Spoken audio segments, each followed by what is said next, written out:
What's up, guys? So I just got done watching Sony's media showcase and pre-show at Paris Games Week, and I thought they did a fantastic job. For all the hype that they put into this thing, telling us that it was going to be the second half of their E3 media showcase, and that they had 7 game reveals and 21 game updates in the pre-show alone, I thought they actually fulfilled that promise pretty well, which was surprising to me. I was skeptical that they could match the excitement of something like an E3 showcase, but they totally did. In fact, I thought this could have been an E3 media showcase and I would have been fine. I would have not been disappointed. So what I thought I would do today, since I can't go over the whole show, I mean, they were talking about video games for probably, I think, 2 full hours. What I can do is go through my top 5 games of the show. Now, these are the 5 games that I'm looking forward to playing the most based off of what I saw today. This is not the internet's top 5, this is not somebody else's top 5. These are just the games I'm most excited to play. So if you agree, drop a like. If you disagree, still drop a like, but leave your comments down below and get the discussion going. So without further ado, here's my top 5. Coming in at number 5 is a game that might surprise you because it didn't get a lot of screen time today, and I don't think there were any new announcements about it, but that's Moss for PlayStation VR. Now, why am I excited about this game? Because I think it does what a lot of VR games don't. I don't think that VR games have to take place in the first person. I don't think they have to take place in the cockpit of a starship, and I don't think you need to be flying around to make the most of VR. In fact, I feel like a more traditional video game experience, like a good puzzle platformer, might encourage me to play my VR headset for longer periods of time. And I think Moss looks genuinely fun. The puzzles look interesting, the environments look gorgeous, and the character is charming as hell. So I'm totally down to play this game. And it also does something that I think a lot of games struggle with, and that's it straddles the line perfectly between family-friendly and childish. This is a game that I can actually take seriously, but that's still good for all ages. I mean, someone who's 7 years old can play this and fall in love with it, and then I can play it and, like I said, take it totally seriously. So I'm really looking forward to this game. I hope it doesn't disappoint. It would be one of the few games on VR that I think I could play for extended periods of time and have a lot of fun. So next on the list, coming in at number 4, is the first game that Sony announced today, and that's Guacamelee II. Now, I had no idea this game was coming, and I don't know if anybody did, but when they announced it, I got super excited because the original Guacamelee is probably one of my top 5 PlayStation Vita games of all time. And I have to say, I am definitely hoping that this comes to the PlayStation Vita, but I'm not holding my breath. I'll play it on the PlayStation 4 nonetheless, because it looks awesome. I mean, how could it not? The original was so charming, so beautiful, and just so fun to play through. The way that it pays homage to Metroid, yet does so in a style that is completely unique and all its own. And the first one, how it took place between the light and the dark realms, well, the sequel is doing that same thing, but it's adding a new gameplay mechanic where you can play in both realms at the same time, which looks like it makes for some very interesting, very challenging platforming. And then it adds what I love that they called it new chicken mechanics, which is a mode where you can play as a chicken, which is hilarious. And I'm sure this game will pull that off with tons of charm, and it's going to be a lot of fun. I'm a little concerned about the multiplayer. They are adding multiplayer to this game. I prefer a game like this to be solely single player, so as long as they don't force fit it into the story mode where I have to bring a friend in to, say, achieve 100% in the game or to achieve certain trophies, then I'm fine. But overall, Drinkbox Games knows what they're doing. This game looks gorgeous. It's going to be a ton of fun. This is a day one purchase for me, no doubt. Now, coming in at number 3 is a game that some people might put a little higher on their list, and that's The Last of Us 2. Now, this trailer had me a little misled, actually very misled at first, and I can't imagine that I'm the only one. I saw the forest environment, the post-apocalyptic setting, the violence, and I was thinking that it was too early for a Last of Us Part 2 trailer, so I was thinking that this was Days Gone.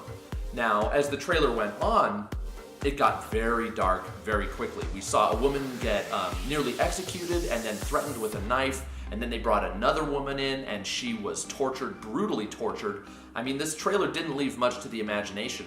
And I was thinking as it was going on, there's only one game that I can remember that's gotten this dark and that felt this real to me, and that was The Last of Us. And I would be disappointed if Days Gone tried to pull off the same tone as The Last of Us, because then it just feels like it would be too close. So come the last 5 seconds of the trailer, a clicker pops out and it's revealed that it's The Last of Us Part 2, and I breathed a huge sigh of relief.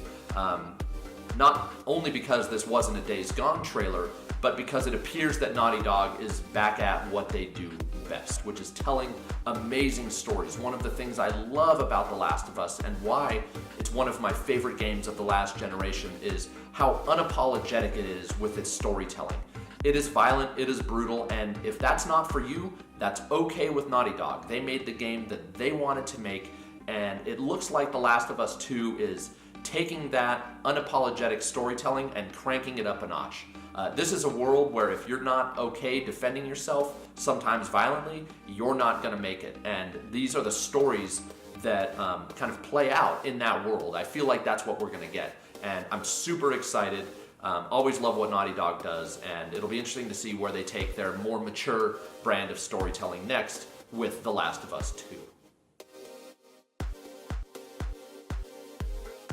Coming in at number 2 is my runner-up of the show, and it's the game that I think looks like it's the most fun from a pure gameplay standpoint of any game that Sony showed today, and that's Spider-Man.